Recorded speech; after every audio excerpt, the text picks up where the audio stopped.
Hello one and all, and welcome to Behind the Glass. I'm your host, Sam, from the YouTube channel Seen Through Glass. And I'm Tony from Gravelwood Car Sales. Yes, you are. Each week we get together, we talk about cars, motorsport, F1, what else? Cars? We talk about cars. You can listen to us on Spotify, Apple Podcasts. You can watch us on youtube.com/Behind the Glass. Don't forget to subscribe and turn on notifications. And Tony, if people want to support this podcast, what should they do? Watch it. No.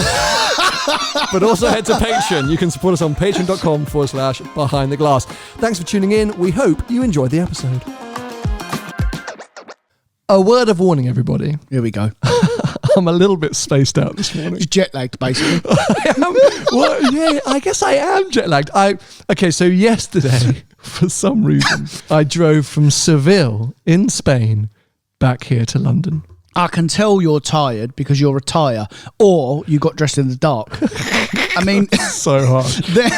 Coming from you, you look like a schoolboy. I'm all matching in green. Are you in green? Oh, you are in green. Got my Balenciagas on. Oh, God. Yeah. What's wrong with what I'm wearing? Well, gosh, yeah. I can tell you what's wrong with what I'm wearing. Yeah, so 2,000 kilometres. Well done. Unbelievable, actually. Should I say how long it took? Because then, well, yes, I will. Come on. Just don't report me. Well, it doesn't matter. It doesn't. Well, it took me door to door 21 hours. Brilliant, mate. I did Seville to Calais in 15 hours. So actually, my average speed, I worked out, I think was 134 kilometres an hour. So that's fairly legal, 80? I think. Yeah, about 80. I mean, I purposely stopped for lunch for an hour. And a few fuel stops where I stretched my legs. I mean, long story short, it was a long day. Well, you can't get nicked in that car because if someone comes to you and says to you, you're speeding your average speed, you can show them the car and say, do you really think I can do 15 hours in this car at 120 mile an hour? Honestly. I mean, how you sat there in that car? I mean, fair play to the car, first of all. Thank you. I'm going to talk a bit more today as well because he's tired, by the way. Thank you. I have got a little gripe because you tried to go in on me on Instagram yesterday and I didn't respond. I liked your picture because it's a lovely picture, but I thought I'm going to go in on it. I'm going to go back in on him. But I thought, no, I'm not going to. I'm going to get him today. So there you go. Great. So, explain the post just for anyone who didn't see it. The post was you gloating about your trip, and you done 2,000 kilometres in 21 hours. Well done. I mean, that is a stint, by the way, for anyone, no matter what speed you're going, to drive for 21 hours, to be awake for 21 hours, let alone drive. So well done, mate. That is not easy. And can I just say, I don't recommend it. No. I think I'll just quickly put out there, because I saw a few people saying, like, how safe is this? I don't think it's particularly safe for the average person. And that's not to make me sound like some superhuman, but all I would say is that I have uniquely trained myself to be able to accomplish these super long distance drives. Now, this was the most extreme. I think prior to this, the longest stint I think I've done is probably 16 and a half or 17 hours. But during Drive the World specifically, we did a number of 12 to 14 hour days back to back for 3 or 4 days. Yeah. And since then, I've done them fairly regularly. And I've done some pieces on the main channel about how to cope with long distance drives.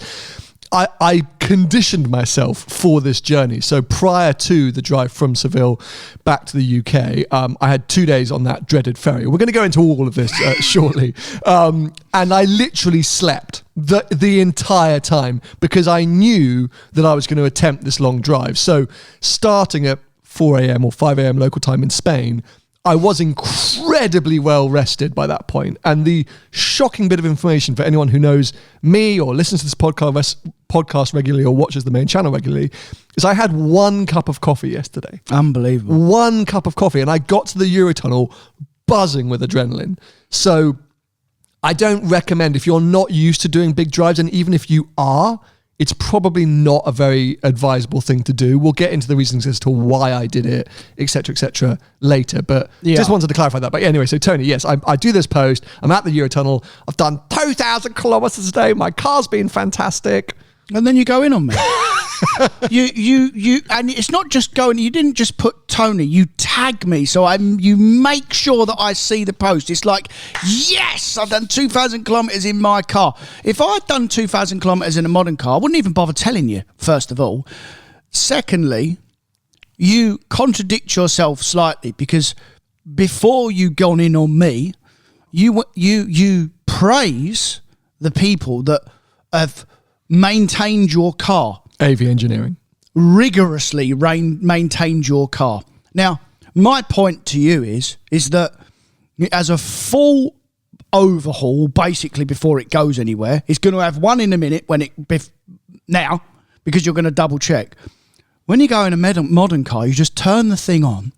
I'd have done that trip 4 hours quicker than you because my average speed would have been quicker because I'd have been in a modern car and I wouldn't be scared about looking at oil temperature and water temperature, and because you definitely would have been doing that. You'd have been flapping because you just do in an old car. I'd have been loads more relaxed.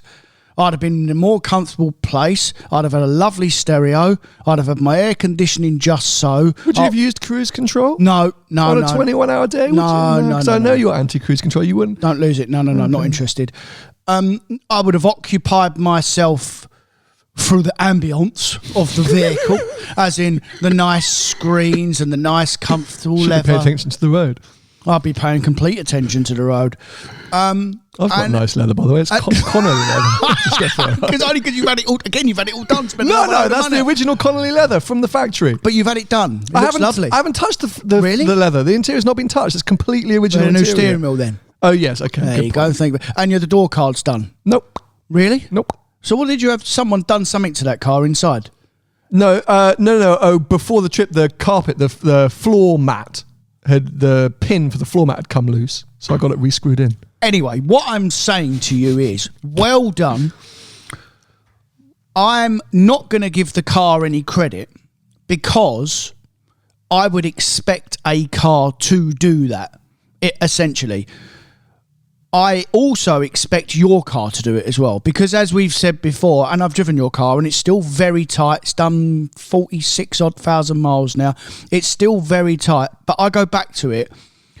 Your car is an exception to the rule because of the way that you look after it.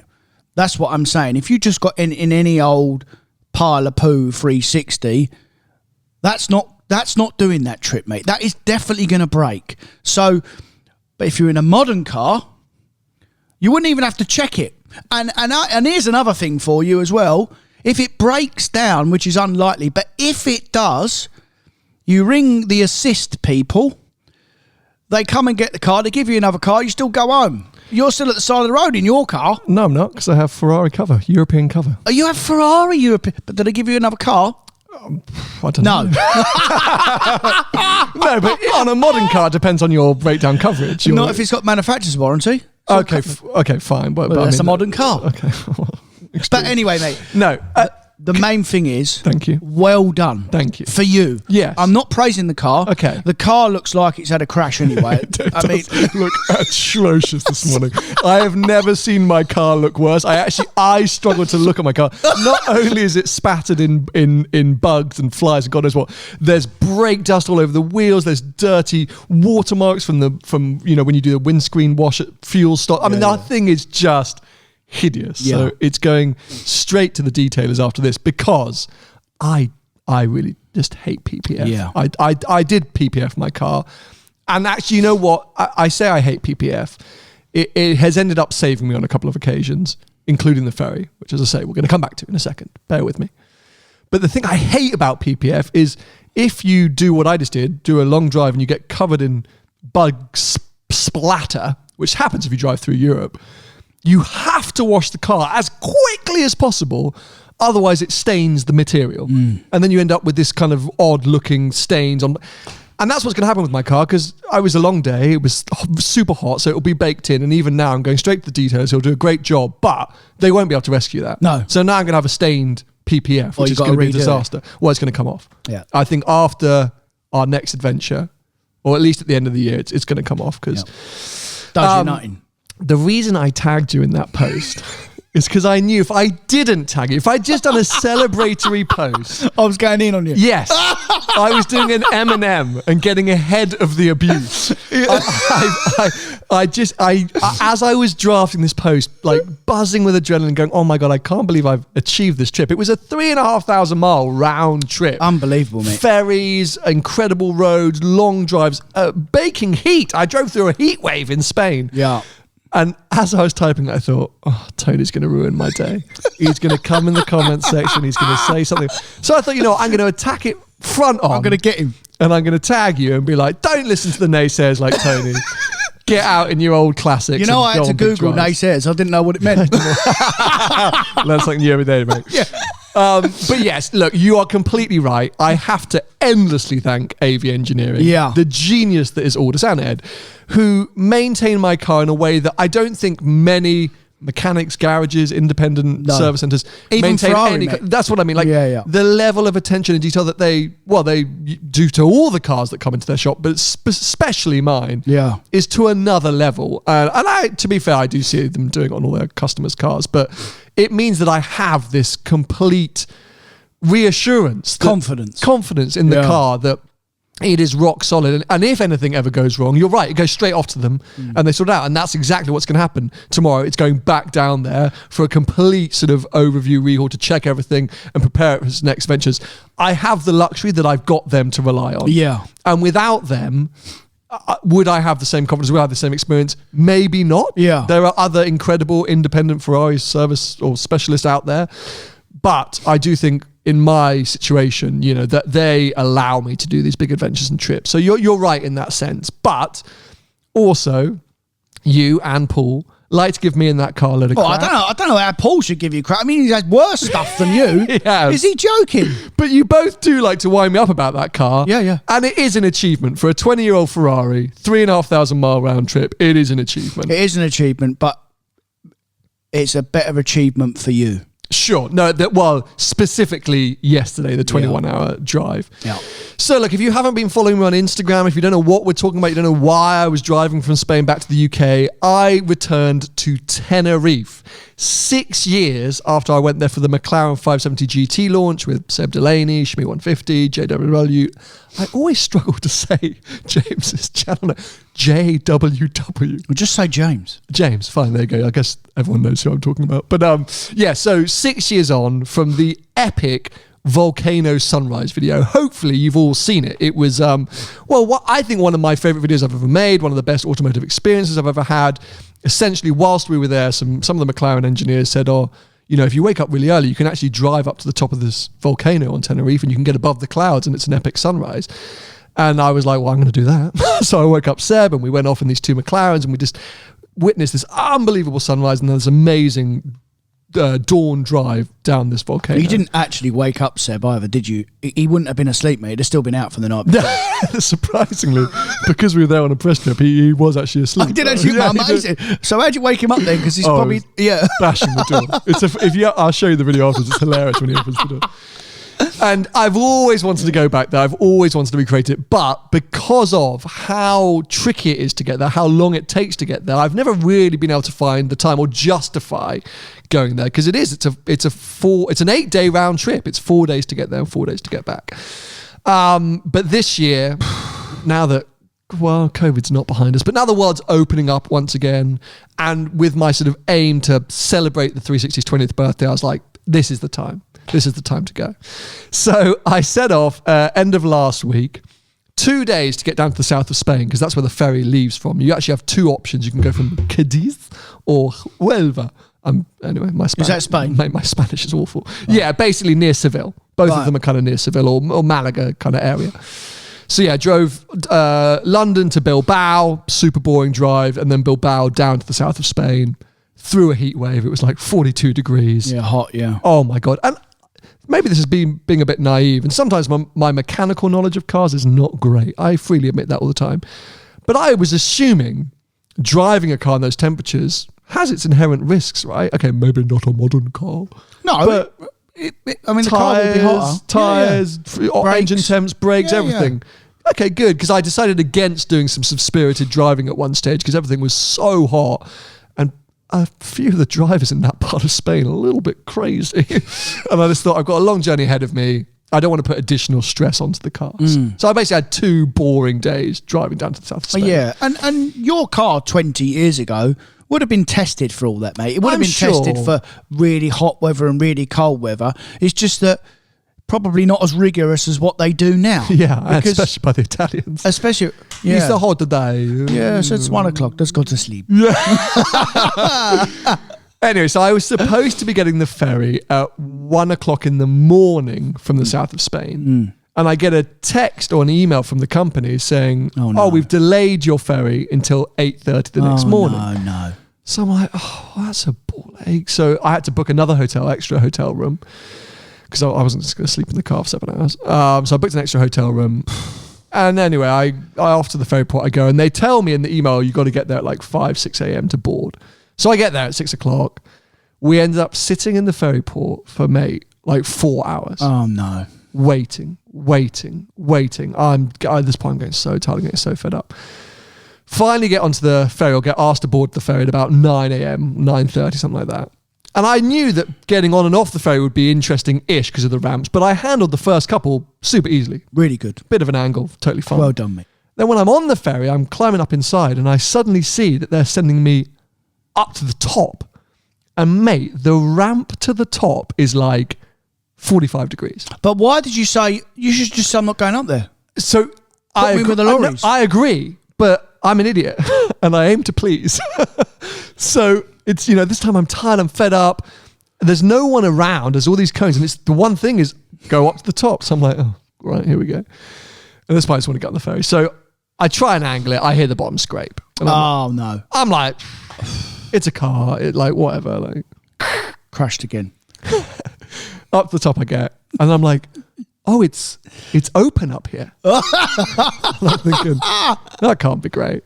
But I'm so fed up and tired, I just park the car and I go and find my room, and I have a nap because I'm like, you had a bed on the ferry. Oh, I'd booked a cabin because I was like 2 days on the ferry. It's a 39-hour ferry. I'm booking a cabin. Otherwise, you have to sit in a chair for 39 hours. So, oh my God. Yeah. So I have this nap, and I think, when I wake up, we'll be underway. I'll get lots of nice scenes of the sea and stuff like that.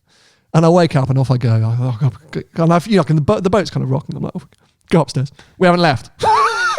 It is now midday, so 4 hours after we were supposed to depart, and 12 hours after we were originally supposed to depart, and we're still at the port. And I'm like, oh no. You've basically lost a day. Yeah, mate, at this point I'm fuming, because I was only going to be in Tenerife for 2.5 days anyway. So I'm like, this is disaster. So we ended up leaving 13 hours after we were supposed to.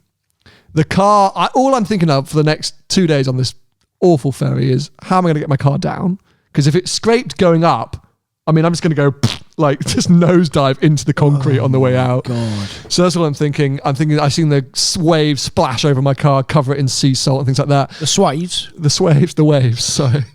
Splash over my car. So anyway, this ferry journey basically never ends. We stop at Gran Canaria before we get to Tenerife. It takes them 15 hours to unload everything. Long story short, 3:30 in the morning we arrive at Tenerife. We were supposed to be there at 2 p.m. in the afternoon. We arrive at 3:30 the next morning. So 13 hours later. Yeah. Right. Disaster. So I was getting in the car and I'm like, right, let's just get off this ferry. And I'm going down this ramp.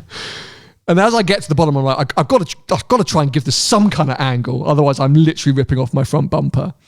So I'm angling it. And I hear the front scraping. And then suddenly the whole car just hops and skips. What I hadn't noticed, there was like a little curb on the left-hand side. Flipping hell. Rips all the PP off my side skirt. Front end. And I'm just like, at this point... Excuse my French. Fuck this trip! At this point, I'm like, this was a disaster. Why am I here? What a mistake. I'm just miserable. Yeah. And for all of you who commented being like, a car's got PPF, why'd you care about salt? Oh my God. Firstly, you underestimate. My car looked like one of those fish that comes out salt baked at a restaurant and they tap it with some knives to get rid of the salt crust.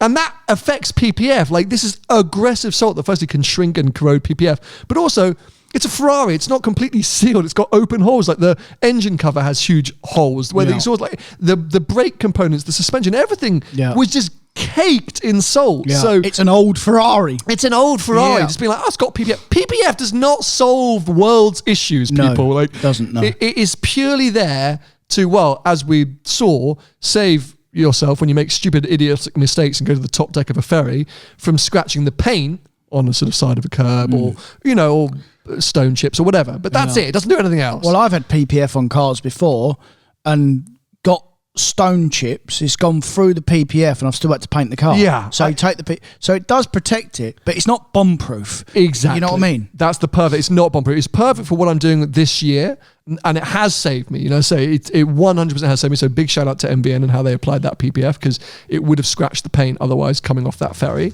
But it's not bomb-proof. So yeah, I wake up on the Monday morning and I'm just like, this is a disaster.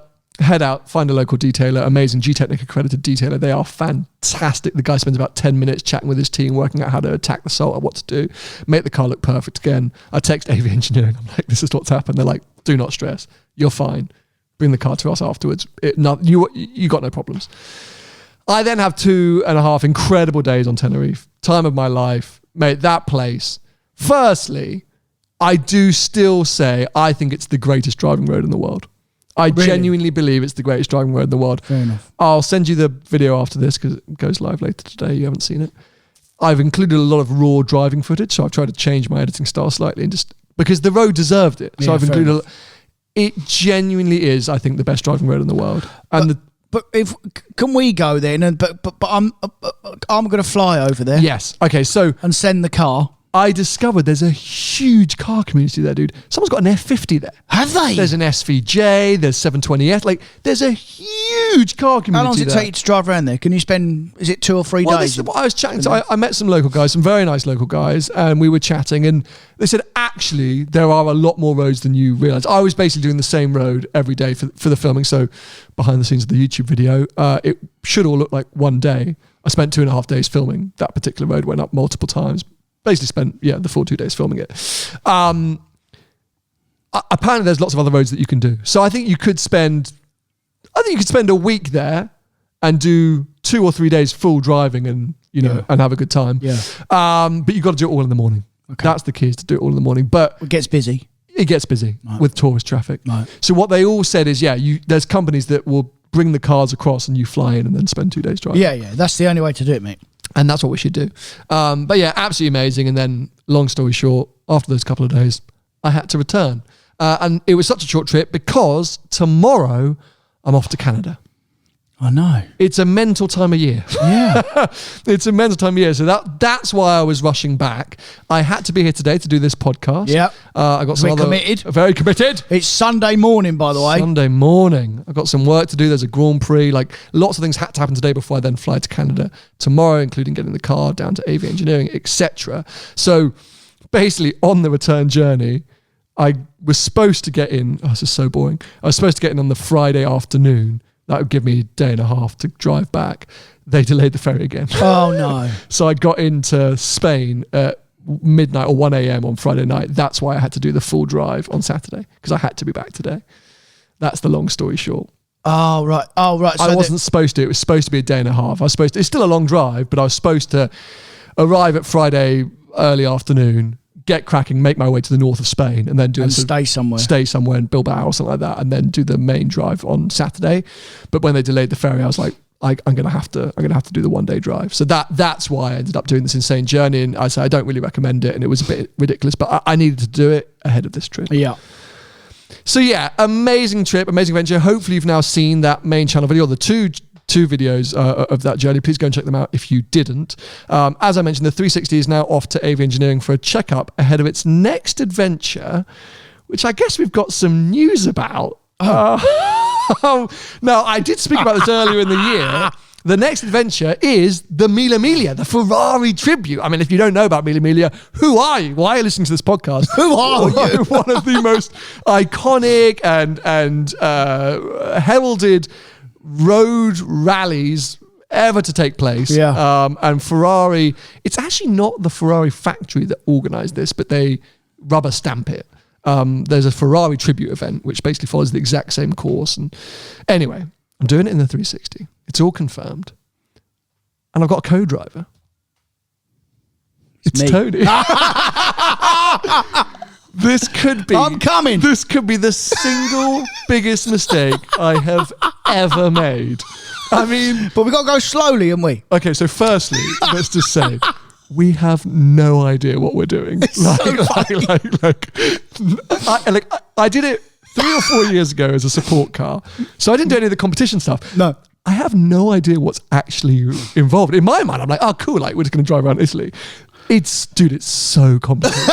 You do not realize each day you're going to get a book, a logbook like this big. Can you read it? No, you're going to read it because you're my co-driver. No. And it has like mile by mile, like turn left here, turn right there. And then we have to do these stages. Right. That are like average speed stages and minimum speed and maximum velocity stages.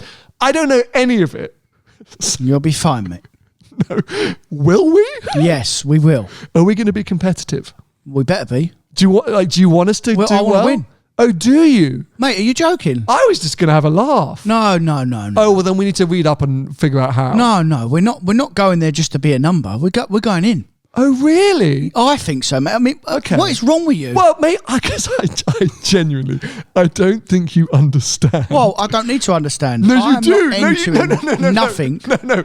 without competing to win. No, but you literally do need to understand because you are my co-driver. You're going to be doing the timing. Yeah. You're going to be doing the directions. You're going to have to tell me when to hit certain points and markers. I can tell you, yeah. I mean, I'm not stupid. No, but you don't know I the can't rules, read. and nor do I. And we don't turn up at the stage and they say, "Okay, welcome. This one you got to do this." Like we're supposed to know before we get there. Really? Yes. So, any of you out there, and I know there are a few of you who have done Mille Miglia before, ideally the Ferrari tribute. Can you please send an email and explain to us what happens? Because genuinely, we'll figure it out, mate. we will, and that'll be part of the fun. Within and an hour, we'll figure it out, mate. Don't worry. I'm like a machine. Okay. Don't you worry about me. What I love, or what I'm nervous about, is the fact that it's you and me in my 360. It's going to break, isn't it? For 3.5 days. We got to sleep, though. We do sleep, yeah. So it's intense. We have a half day on the Wednesday. It's like 2 p.m. till 9 p.m. On the Thursday, it's 5 a.m. till 7 p.m. Friday, it's 5 p.m. till 5 8 a.m. till 7 p.m. 5 a.m. to 8 p.m. Yeah, long days. 14, 15 hour days. Yeah. Yeah. I mean, they're big days, but all through Italy. And I mean, yeah, hopefully it won't break. That's why it's going down to AV Engineering. They're going to do a full job on it, service it, get it. Please make sure it's all right. Yeah, orders, please. Please orders. Got some amazing support, some incredible sponsors. You'll find out more about that in the weeks ahead. Got an amazing crew coming to help us film and document it. I want to make sort of basically mini movies about it because it's just going to be one of those experiences. But you're not filming it? Of course we're filming it, but right. Mate, it's impossible to film alone. So I've got an additional crew coming to help to basically get ahead on the road, to capture us moving, because I think you underestimate how intense this is going to be, mate. Like, well, I'm just going to sit in the passenger seat and read, mate. Yeah, but also you are going to have to drive at certain times. Yeah, Just I know, FYI, but you are going to have to drive. But I mean, if I'm driving, we are winning. And you are also going to have to film. No problem. I'm going to put cameras in your hands at times. It's no problem. I mean, I'm not a junior. But I can't obviously get out and do all my picturesque B-roll bits, which is what he does Martin all the time. Scorsese, and that's exactly how he moves. Yeah, like, all that left hand, right hand. Hey. Like he's dancing on the Commodores. Yeah. So we've got a camera crew coming. The legends at Deal and Drive Luxembourg are sorting us out with a camera car, which is fantastic. So anyway, it's going to be one heck of an adventure. Of course, do not worry. We will be doing a post Mille Miglia podcast special. Are we? Yeah, of course. Yeah. Talking about our experience. Because not only will we have a load of stories, I'm sure. I will have loads. We'll fall out by day 2. No, we'll be all right, mate. But there'll be tons to see. There's going to be lots of different cars. Yeah. Well, we'll be fine, boy. Don't worry, and we're going to win. Okay. I mean, if we come, how many cars? Like 200. Yeah, if we come like 190th, I will be fuming. I want to be top 10. Oh my God. Okay, well, you know what? I'm up for trying. Yes. But I really don't know what's involved. But don't worry about what's involved because it's not about. No, it is. It's not about the fastest car, is it? It's No. about It's precision. So we can win. We totally can. We're in with a shout. We need to understand how. Should we take my car? No. You could. It would qualify. Winky, winky. Anyway, look, that brings you up to speed with everything going on. At least in my life. It's been a mad week. There's some insane weeks ahead. Say off to Canada tomorrow for some adventures there, which will be a lot of fun. And then yes, it will be Emilia. Before we move on to some big car news, what's been going on with you, mate? Any goss? Well, not a lot. I mean, I've been quite busy, mate, to be honest. Congrats. The market's picked up last couple of months. Prices are still like fairly stable. They have come off a bit, but they're fairly stable. I met a really nice guy the other day, listened to the podcast, and purchased my little 124 Spider on the back of us. Oh, look at that. On the back of, like, us two saying what a good little car it was. What an awesome little car. Yeah. What a perfect purchase. So he called up and said, well, actually, I'm going to take your advice and I'd like to buy that car. Oh, I think he'll be happy. Look at the weather today. He'll be out living his best life. He'll be out in that car, yeah. And they are a great little car. And you know what else really annoys me as well is when people compare them to an MX-5. Well, because it's the same car. Yeah, but it does annoy me because if you drove them back to back, it's not the same at all. So, Supra versus Z4? Supra's got a bit more character, mate. Is that not the same with 124 versus MX-5? Yeah, probably. Because that's all it is. Yeah. Driving dynamics. Yeah. If you drove them back to back, apart from the exhaust. Tell you another good one, RSQ8 and Urus. Yes. Urus is like... I would say in a different league. Yeah, probably. Yeah. But it, you know, like if you're comparing a similar car... Sure. The characteristics and the way that it drives compared to an RSQ8 and an Urus is like next level. Next level. Yeah. Yeah, those 124s are nice. And you've come today in an M4 cab. M4 cab, which is really, really good. I like the new M3, M4. Contrary to what people say online about how good the steering is and the brakes, I've heard some people say, oh, it's as good as a Porsche. It's not. It's just not. I mean, it is very good and it's all the car you could ever want. But when you really start showing it some corners and stuff, you can tell it's a big, heavy...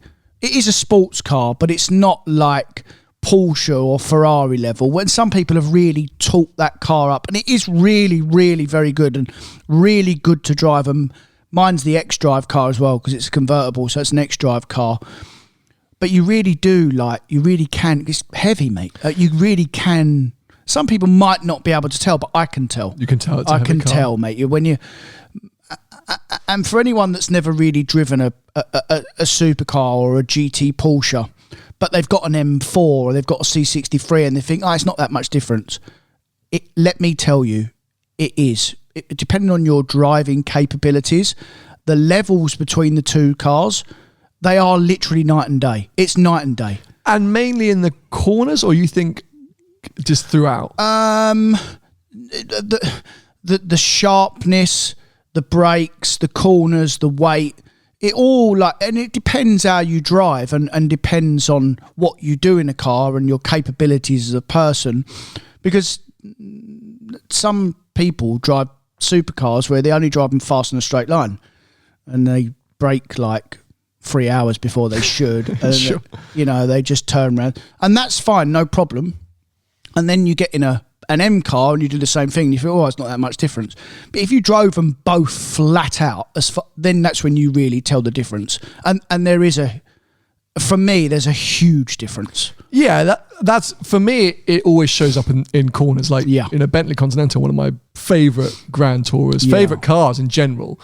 But if I'm ever on a twisty road, I'm suddenly like, because the car just is inherently heavy, and no matter how good the brakes are, especially even on that GT Speed variant, biggest brakes in the world, I think, it's still trying to stop a house. Compare that to a Roma. Exactly. And a Roma feels loads more agile. It's like a ballerina compared to a sumo wrestler. So there's only so much you can do to hide weight or to compensate for weight, and that's where anything that's slightly more dialed in feels inherently more exciting, more pointy, more on its tippy toes. But you're right, in a straight line, there are plenty of cars that can give you bigger acceleration, better acceleration, more punchy, more powerful, or similar, but for a lower price. But when you start getting into the twisties, that's when you're going to be able to... That M car is all the car you could ever want, mate. It is literally all the car for 90% of people. It's all the car you could ever want. It does literally everything you want it to do. In all scenarios, it's really very good. Like most modern cars now, we speak about most modern cars. And actually, compared to the normal coupe M4 and the M3, when you throw the roof back, you've got a bit more noise. And there is a bit more theatre and there's a little bit more about it. And it just doesn't feel that special. There's still a bit of a dull, blunt instrument, but miles better than some other cars that are really blunt, Are you happy that they've brought back the soft top rather than the hard top? I mean, the hard top, then it would have been 3.5 tons, wouldn't it? Yeah, and I think that's why they put it as because it is heavy, especially with the X-Drive. I mean, I think it's nearly 2 ton, that car. I mean, it is really heavy. The road noise is really very good. Even the roof up, there's some buffeting inside when you got the roof down, obviously. But yeah, it's really civilized. In auto, I don't like the gearbox.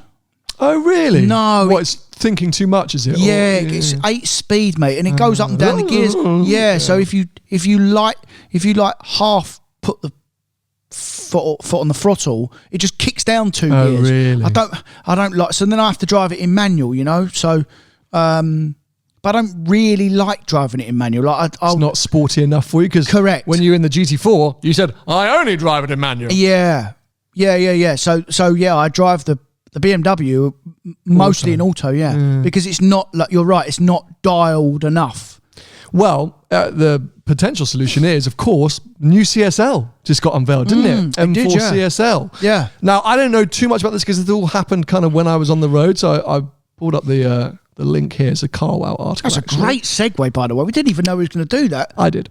Oh, you didn't know I was coming in that car today? That's why I've got the article. No, I didn't know you were coming in that car. That's what I mean. But it was on my list of things to discuss. Because I say it sort of all got unveiled when I was already on the road. It's got a more powerful version of the 3-litre engine. Yeah, which is a great engine, that car. Uprated exhaust, lower stiffer suspension, 100 kilos lighter. Still heavy. Still heavy, but that's the big thing. I mean, that's the big help. Sporty interior upgrades. Rear drive only. Must be. Yeah. Priced from? No, please. Not 100 grand. Guess the price. From? Starting price, no options. Okay, so let me 91. How much is a standard car? I think like 80 something. Might be 80. Please. 125, 900. No. 125. The only thing I'll say is there's probably not a huge amount of options you can put on that car. I would imagine they probably come, because they normally do come fairly well spec'd. Sure. However, I don't care. 125. Yeah. I don't care that car is 100 kilos lighter. It's still going to be mad heavy. Just buy a Porsche, mate. I mean, just go and buy a 911. Only 1,000 will be made. Yeah. 10 of those coming to the UK. Well, we know what happened with them DTMs. We know how well that went. Well, this I think is a little bit more. I mean, it's got carbon bucket seats. It's, I think, 40 horsepower more, they're saying. The DTM and the GTS was similar, mate. It was like really leery. Yeah, but there was too many variants, right? If they do, because wasn't the DTM just basically a paint job? The GTS was what got you the performance upgrades, and then the DTM was just a paint job. Pretty much, yeah. Something like that. One way or... Lamar, it was something to do with DTM. They went in DTM, obviously. Yeah, I mean, this... Hey, it's not the first time we've seen it from BMW or from any manufacturer. You will all know my big bugbear about Jaguar and the Project 8. That car had just been priced. But what about M5 CS? Well, M5 CS, yeah, you're right. I mean, it's not the first time I've done it. And super low production numbers. This is the world we're in, but you struggle when M4 competition UK price starts at 76 grand. Yeah, that's the problem. I mean, it's 50 grand more than the standard car. And I'll be honest, get a standard car, do a little bit of tweaking, you're going to be there or thereabouts. Or just get a standard car and leave it, because it's a great car anyway. This is an alternative. This is what Carwow was saying, to the GT3 and Alpha GTAM. No chance. I mean, Alpha GTAM, fine. No chance. GT3? No chance, mate. M4 CSL versus GT3. I mean, no way. We're biased, but sorry. Sorry, BMW. No chance at all. I don't even need to drive it. It will not be like a GT3. And the thing is, people are going to go, well, no, but it's only there's only 10 of them coming to the UK. It's going to go up in value. Yeah. I think this is the M4 DTM. Well, I mean, again, I have to agree with you that there's a history of BMWs not going up in value. Yeah. Apart from what was the original GTS, the orange one? Yeah. E39? The E91. E92. The E90, the V8 one. Yeah. Yeah, the E92, Thank you.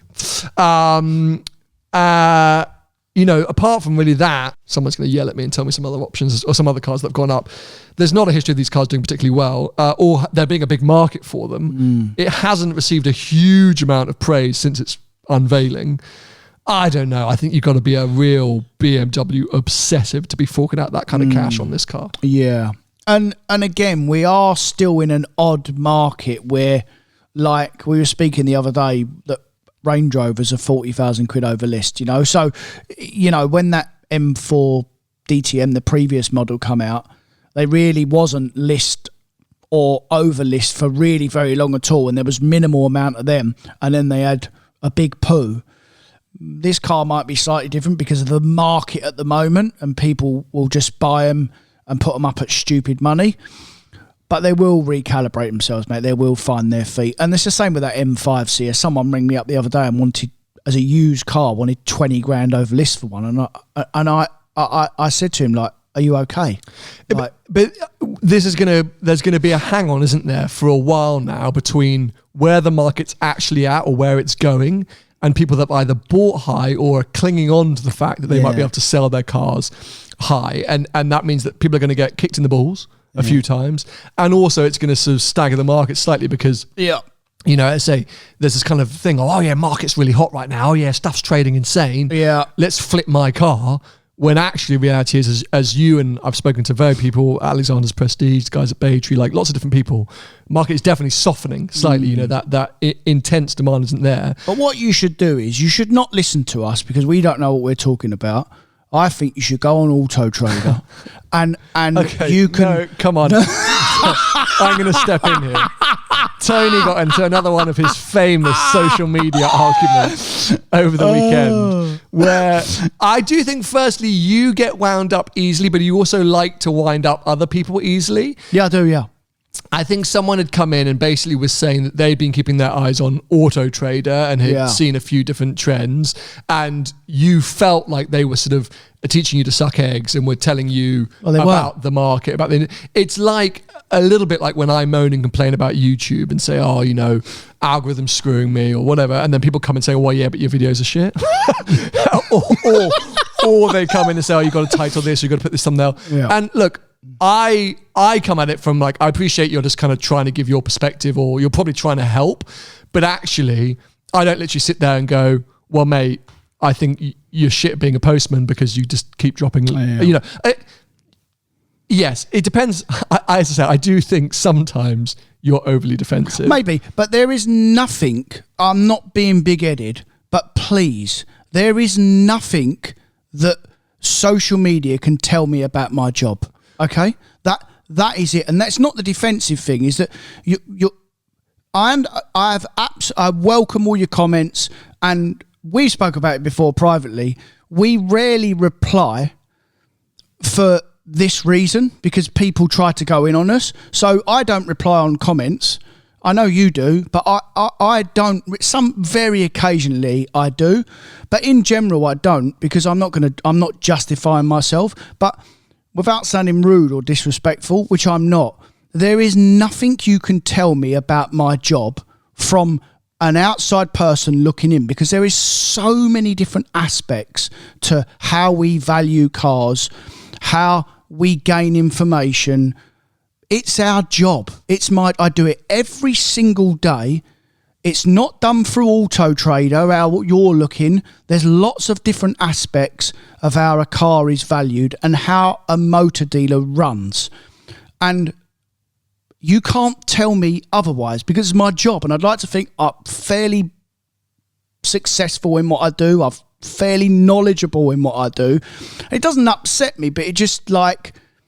Why are you even commenting, telling me stuff like that? It winds you up. Doesn't wind me up. No, it does, because that's what I love. Because there are two things that I'll say. Firstly, I do think 99% of the time, any comments, any questions, any feedback is not only sort of innocent, but it's a different perspective. The way that I view it is when someone makes a comment to me on YouTube, on Instagram, on Twitter, which sometimes comes across a bit preachy or telling me how to be a better YouTuber or how to change things. I look at it like, they're trying to start a conversation, provide a different perspective, which maybe I haven't previously seen, because, you can be set in your ways, and sometimes, okay, fair enough, maybe I could have done a better thumbnail, maybe I could have changed this, but also, they're just trying to be part of the conversation.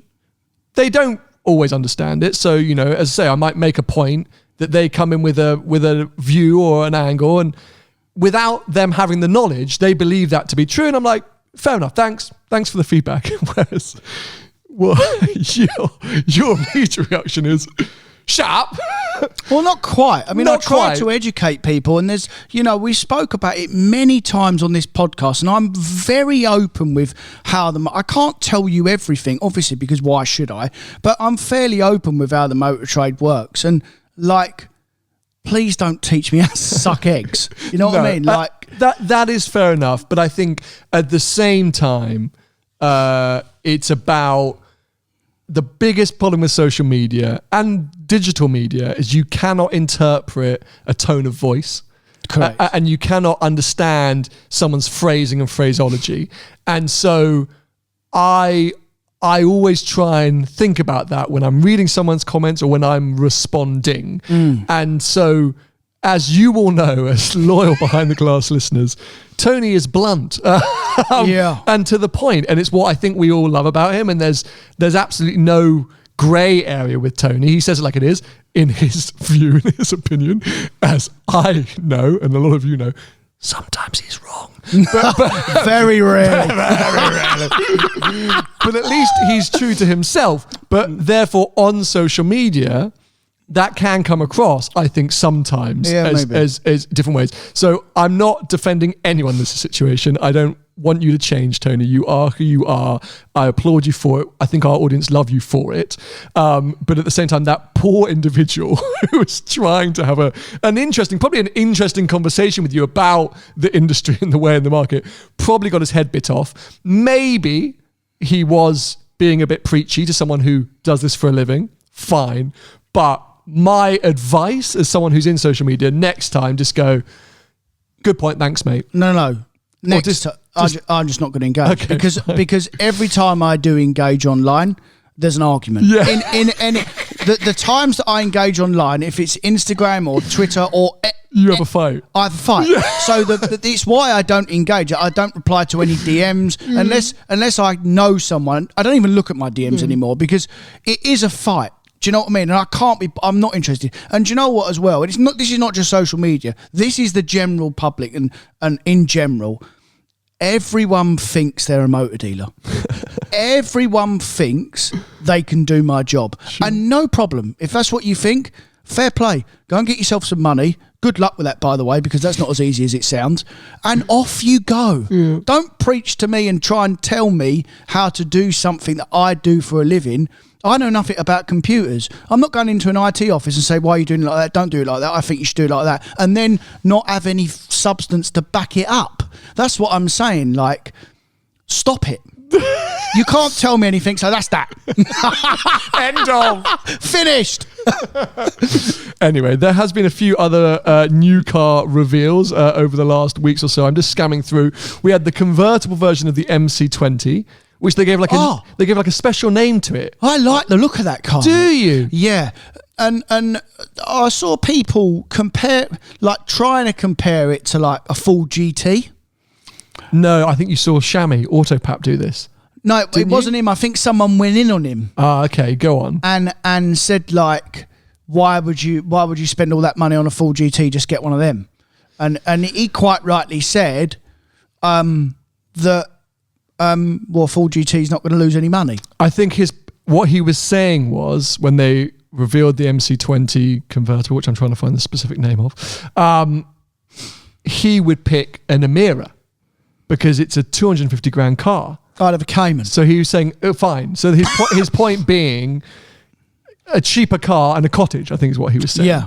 And I think someone replied, and apologies to Shammy and Autopap. I don't know if you reveal your name, Shammy. Anyway, he probably doesn't listen. He comes up on my feed because I think he follows you and Paul. Yeah, I've known him for years. So I see him come up every now and then. It's called the MC20 Cielo. And yeah, so someone went in saying, well, all right, mate, you bought a Ford. Like, what are you on about? You bought a Ford. Yeah, why'd you do that? Trying to be antagonistic. Fancy buying a Ford. Classic social media. Yeah, like classic, yeah. So he just came back saying, well, Ford GT, it's not going to lose money. Like, it's a completely different thing. And the MC20 history has proven that Maseratis lose a ton of value and blah, blah, blah. So anyway, MC20, Cielo. It can't be Cielo. It's Italian. It's got to be Cielo, I guess. A good-looking car. That car still does nothing for me. Have you driven one? Yeah, I drove up at Alexander's Prestige. So what happened? It's just a bit of a blah. Just a bit of a... Is it? It's got the same brake pedal as a McLaren. So nothing, everything. No, I wouldn't like it then. It's unbelievably fast and quite skittish in its race mode. So a bit like an Alfa Giulia GTA, an Alfa Giulia Quattrofoglio. You've got to go into race to turn everything off. There's no dialing back. It's, Crash. Yes. But if you're not in race, bit dead. Right. The sound, I'm sorry, is appalling. The sound is crap. I don't care what people say. But it's crap. If you can make, there's plenty of, if a V6 296 GTB hybrid can sound as good as they've made that car sound, there's no excuse. It sounds crap. Maserati aren't Ferrari though, to be fair. No, as much as they want to be. And then practicality is awful. You've got a tiny boot in the rear that gets cooked by the engines. Why do they do that now, mate? Put these tiny boots in these sports and GT cars. We're seeing it more and more. More and more. And like you've got cars like Ferraris, like McLarens, like Porsches that can fit tons of stuff in. Well, I was thinking Ferrari that can't fit tons of stuff in. The SF90. Oh yeah, SF90 is worse for sure. But most like comparison to MC20 is what 296 GTB. STO, Lamborghini. Yeah, I specifically didn't mention Lamborghini. Oh really? Because they are awful. But McLaren, Ferrari, and Porsche usually have very good practicality. This car doesn't, but maybe putting the roof down will let in a bit of emotion, but I don't think it will, because even when we filmed that car from the outside, it sounded dead, and I think it felt a little plastic. It's a lot of money. It's a ton of money, mate. If you want some consumer advice, I don't think you should give the money they are, actually, because there's quite a lot of them. But just go and buy a Turbo S cab. Yeah, it's a great car. Or what they're recommending here, 720S Spider. Do we think we're ever going to see another car from McLaren ever again? Well, the Artura is here, isn't it? I saw it going around last weekend. They were doing twat laps around Spain. Oh, really? Yeah. Oh, sorry. No. Okay. Yeah. The prototype versions. There's one in Monaco at the minute. I think there's like 5 prototype cars that seem to be knocking around. There's one in Richmond always doing laps. Is there? Yeah. I mean, when did the Is that 18 months late? That when car? did the 720S come out? 2018, 17. They launched it late 16. Yeah, I mean, what is going on? And then the 600 LT was the last of the baby one, which the Artura was supposed to, and that was 2 years ago. So what's happened? I don't know. I know what's happened. McLaren, hello? Anybody there? They're waiting to be sold, aren't they? Yep. Prodrive. You see, unveiled this P25. I think they're bringing back the classic Subaru Impreza. Are they? So it's like a kind of resto mod thing. The 2-door Impreza, like a P1 type, 22B styled thing. It's going to be launched at Goodwood. This is what we don't know. It's going to be stupid. It'll be 400 grand or something like that. I think they're making 25 of them. It's got 400 horsepower. It's 22B styled body, Prodrive engineered. Beautiful. Sign up now if you've got interest. Revealed at Goodwood. It'll be amazing. It'll be the dream. Prodrive, if you're watching, if you're listening, please call me up. I'd love to have a go. And me on a rally proper stage. Bit of kit. Really? You'd like to go off-roading Mate, it? I would love to do a rally stage in a rally car. Really? Honestly, like a full-on dream of mine. Go and drive a rally car flat out on some gravel. I can make that happen for you. Really? Yeah. Mate, I would absolutely love to go flat out through a woods at fucking 120 miles. Okay, so two things. So we can either go and have absolutely the best day of our lives in Citroen C2 rally cars. You're giving me that look. It's the best day you've ever had. It's in a field in the Cotswolds. Crash. Mate, it's brilliant. Yeah, it's the most fun I've ever had in my entire life. They teach you how to rally, basically. Or I could genuinely get, if you want to, I know 3 or 4 people that ask me daily to go and do that, to go off like proper rally stage. Yeah, I want to go and do that. Yeah? Yeah. Mate, are you joking? Do you think you'd know what to do? Yes. Mate, it's completely different to tarmac driving. I know it is, but I'll pick it up, mate. You would pick it up. I'll Yeah, just it go doesn't take flat long. out. That's not necessarily the right tactic, but Yes, okay. it is. Let's see if we can try and make that happen. That'd be super cool. Add it to our list of things. Jumping a ramp, going up a ramp and being up in the air at 80 mile an hour? You're joking? It's brilliant. No, that's fine, but I'm talking about corners, mate. You got to go around corners at some point. Yeah. Spit the old Scandinavian and give it the old. You're gone. Straight on the power, out you go. All right. Tree. Let's see how that works. Golf R 20-year edition, the most powerful Golf ever created. Let's see how much power. I snore, but for some reason, because I'm a douchebag, I was like, oh, that looks cool. Because you know me, I'm like, oh, fantastic. It's got blue wheels. It's 50 grand probably. Oh, I'm sure. It's all to celebrate the R32. Oh, yeah. It's basically an RS3, that'll be. Yeah, okay, basically an RS3, yeah.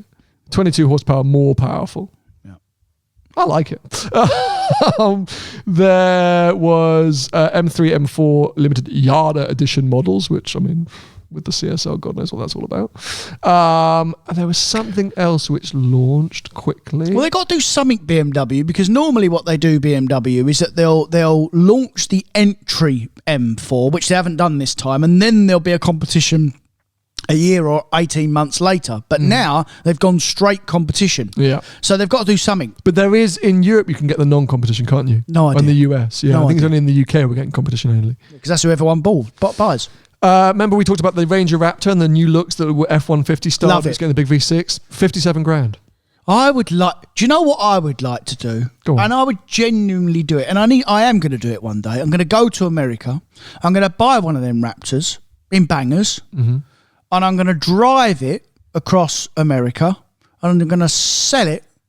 And then come back. Yep. It's a great idea. Because you wouldn't lose loads of money. You wouldn't. US market's strong as well. And those trucks everyone loves. I think actually... Love them. You know what you're better to do? You're better to buy one which has already got 5,000 miles on the clock and then put another 5,000 on and sell it. Yeah, you'd be fine. I actually think you'd be fine. And I've looked at doing this trip many, many times.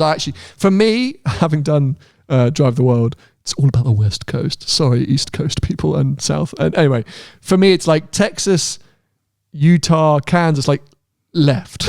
Perfect. The rest of it for driving, oh my God, by the way, Tail of the Dragon fans. Oh, yeah, they went in on you. Oh, they went in on me. It's your turn this week. Did I not predict that? Did I not?